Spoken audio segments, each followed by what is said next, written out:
Hello and welcome to all project managers, not PMPs. My name is Sergey Brovkin. I am a certified recovering project manager and this is my advanced project management course. Welcome back. This course is about Project Management 2.0, an introduction to a new hybrid methodology that brings together all best practices accumulated over the period of 100+ history of project management as we know it. Here's why project management is important today. This knowledge provides your organization with the ability to change, survive and grow in this complex and changing global economy and volatile world, and thus stay competitive. And successful organizations are looking for good project managers. And if you are a good project manager, this course will give you a chance to become a great manager. And if you're serious about improving your performance and the performance of your business, and you apply what you learned right away, you will see positive changes almost immediately. Good to hear. So where do we start, you may ask? I am assigned to a new project and I want to make the delivery spectacular.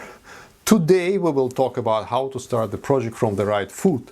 That is, to lay the foundation of your project success. The planning phase is the most important phase of any project. I use planning to just lighten the text and this whole story and to stay close to the Deming circle sequence, which is plan, do, check, act. In reality, there are several things included in planning. And traditional project management suggests that it consists of several phases and several gates, but we do not need this overhead in Project Management 2.0, as long as we maintain Project Management 2.0 approach overall. Regardless of the methodology, there are things in project managers and project management that are must-haves, and there are things that are must-avoids if you want to succeed. I looked at the project failure statistics on the web, and that's when the idea of marrying Anna Karenina came to mind. Not marrying her personally, but marrying her to somebody that you know. And you will learn who is the lucky guy is in a minute. But paraphrasing Leo Tolstoy for now, his opening words from his novel Anna Karenina, we may safely summarize that all successful businesses are alike. Each unsuccessful business is failing in its own way. In other words, successful projects share common sets of attributes which lead to success, while any of a variety of factors can make a project struggle for survival. Thus, this Anna Karenina principle states that deficiency in any of a number of factors dooms a project to failure. Consequently, a successful project is one where every possible deficiency has been avoided. Try this for a change. Put the lesson on a pause and ask each other what were the reasons why projects failed in your company. Write them down on the whiteboard, and most probably you will come up with those deficiencies, which are like follows: unclear requirements, lack of top management support, poor communication, poorly defined goals and scope change, scope creep, lack of project visibility, unrealistic expectations, poor estimates, inadequate risk management, and so on. You may run out of space here because the complete Anna Karenina list of project deficiencies leading to failure is really long. But with some variations depending on the nature of your business, it is almost identical from company to company. And this is exactly where we will make this marriage proposal, from Vilfredo Pareto to Anna Karenina. The list deficiency, as everything else in real life, can be prioritized as the trivial many and the vital few. In this course, which is very short, we can only focus on the 20% of the factors that will define your success, 80% of your success. And those 20% of the factors most probably will be requirements, top management support, and project communications. Almost everything else can be rolled up into these three categories, and the outcome of your projects will be predetermined at this stage. Now that we have successfully married the two nice people, we will continue along this path. I mean, not marrying, but focusing on the vital few. If you want to go deeper than the vital few, you are always welcome to my site collector.com, which is open 24/7, and you will read more about Project Management 2.0 on that site. If you ask a certified recovering project manager what are the 3 uber critical factors of project success, you will most probably hear requirements, requirements, and requirements. And there is only a grain of joke in this truth. Incomplete or unclear requirements are the ultimate root cause of project failure. And we may rightfully split them into subcategories and actually have maybe 3 subcategories, like technical requirements, project management requirement, and business or strategic requirements. Technical requirements are self-explanatory. They must be clear, but other than that, there is nothing to talk about here in project management course. Let's now talk about the most common requirements, project management requirements, or project management triangle that we mentioned before. As this is an advanced course, you probably know what project management triangle is all about, or in the worst case, you can easily find it on the web.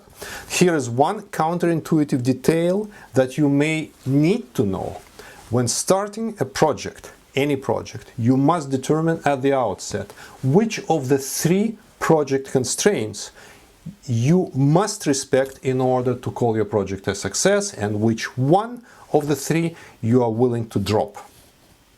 Yes, you will inevitably blow one of the constraints.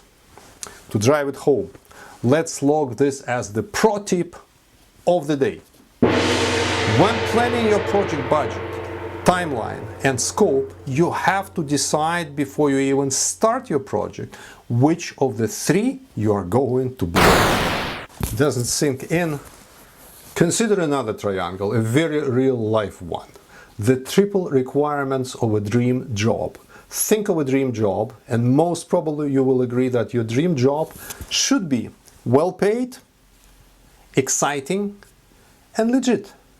Now, think about your own job, and most probably you will admit that at best it meets 2 of the 3 criteria. If you have a job that meets all the 3 criteria, share it with the rest of us.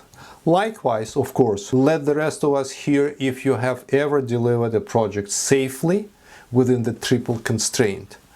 And if you demonstrate an exemplary delivery with full scope, under budget, and ahead of time, then most probably your project has been luxuriously overestimated and is probably inefficient as a business venture. And this is not what Project Management 2.0 is about. And by the way, here is another pro tip for you. Sounds like we are having a field day today. If you are looking for a really experienced project manager to run a critical project, do not look for someone who has a so-called proven track record of delivery on time, on budget, and per scope. That can only mean that he has never managed a challenging project, or he's lying, or both.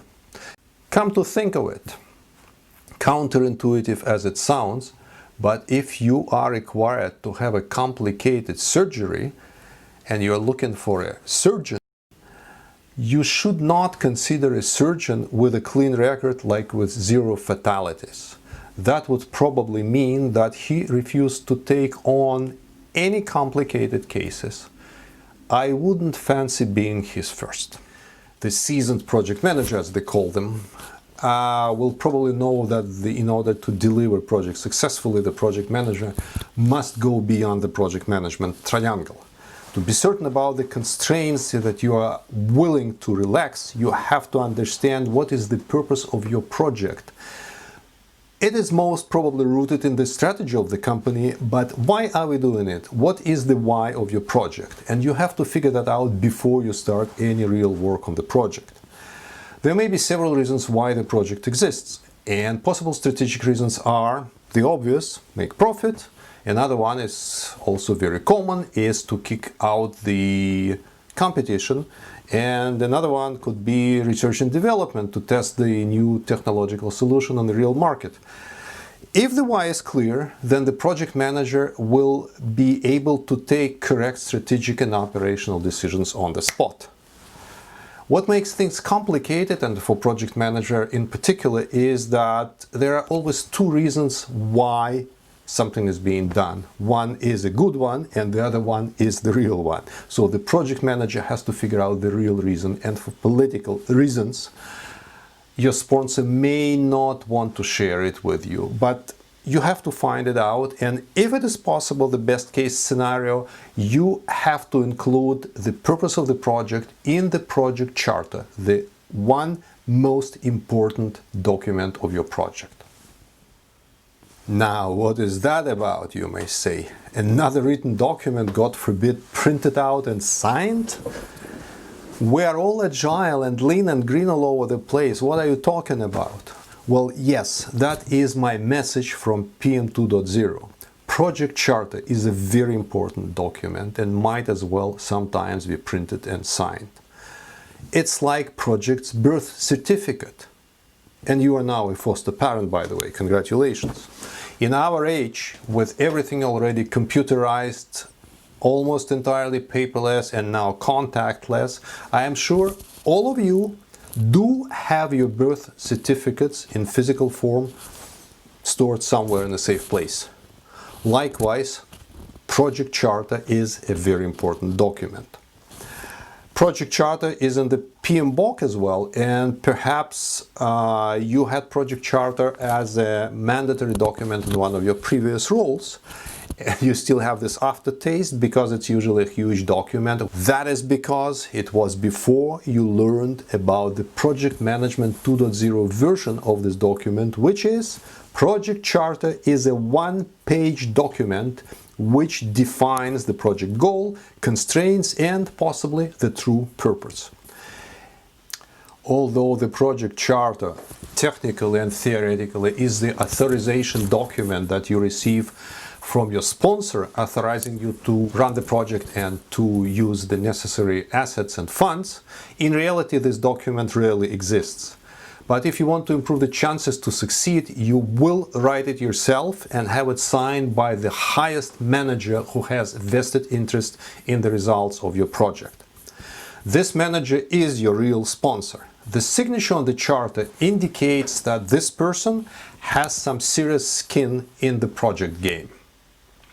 You may be surprised to learn that when you try it with your boss, who told you that you are now a project manager, or the project manager actually, he will refuse to sign it. Even worse, he may push it one level down to one of his reports, and that's a very bad beginning for your project, because now your project profile is lower and you have considerably less chance to be prioritized for resources and everything else that you may need running your project. Bottom line, you must make sure that the charter is signed by the right person and with the right details. Thus, the project charter ties together all the three key things that you need to take care of when starting the project. They are project constraints, project strategy, and project communications, because project charter is basically your first document that you use for communication with your team and with other stakeholders. The project charter has yet another important function, at least for us sitting here today. It concludes today's session, which was Planning for Success in Project Management 2.0. Your main takeaways from these sessions are: define the project constraints, define the true purpose of your project, and create the project charter, which will have the first two items properly documented and signed by the highest manager who has skin in your project. That will guarantee 80% of your project success. I will see you in a week, and next week we're going to talk about estimates and why those estimates that you get from your own team are almost always wrong. but they will finally be correct when you do it with Project Management 2.0 approach. See you in a bit.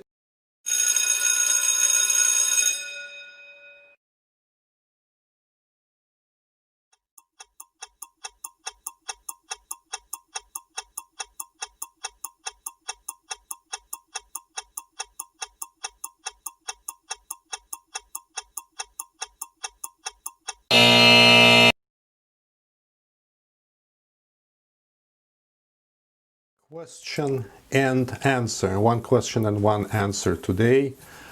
So here's the question. You say multiple hats is worse than multitasking, while many people multitask successfully.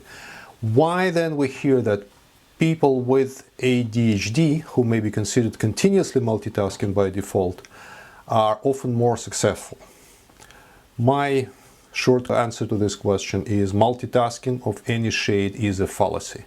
In most cases, it is just an attempt to demonstrate one's busyness and importance.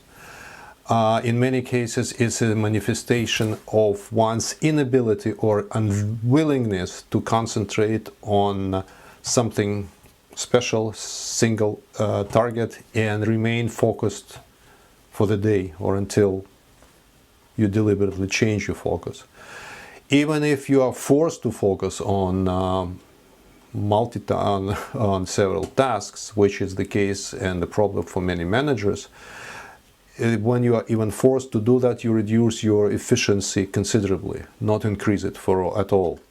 If you look at this graph, you will see that whenever you have a task to accomplish, even with the smartest brain, you need time to ramp up and eventually ramp down. When you normally work, you ramp up, then you reach your optimal level of performance, and stay there until you decide to switch your attention to something else. And if you switch it once a day, you stay close to 100%, but never 100% productive. But if you are a manager and you are multitasking, actually not multitasking, if you're a manager and you are interrupted during the day because you're wearing several hats, your productivity is way below 100%, but it could be necessary. When you are deliberately multitasking, believe it or not, most of the time you spend is spent on ramping up and ramping down. And so it's not a surprise, it shouldn't be a surprise in the end of the day that you are exhausted but have achieved nothing. Although many people secretly admit that they enjoy being crazy busy because they feel important and requested and so on and so forth. Serious research nevertheless demonstrate that people with ADHD are not different from anybody else productivity-wise, because our brains are more or less made of the same material and wired the same way. And it's called, in high tech, it may be called a simplex system, which means that nobody can realistically focus on two things at the same time, and nobody can meaningfully maintain two conversations at the same time. Of course, there are some peculiarities about the ADHD affected individuals, but I am a certified recovering project manager, not a certified psychologist. That's why I can only suggest what I know from my own experience. For once, they having this condition may be used to the way their brain works, and that's why they're less frustrated in the end of the day, and that's serious. Another difference is that the people with ADHD happen to be more sensation seeking as individuals and as compared to the general public, and that's why quite a few of them end up as entrepreneurs of some sort. And finally, for whatever reason, their brain may be considered an overclocked processor, which does not necessarily make them more productive, but in a way they manage to analyze more information per second and distinguish the 20% that will lead to 80% of their success. But that is beyond project management, even project management 2.0. And with this, I wish you a very hyperactive week, and we'll see each other again in a week from now.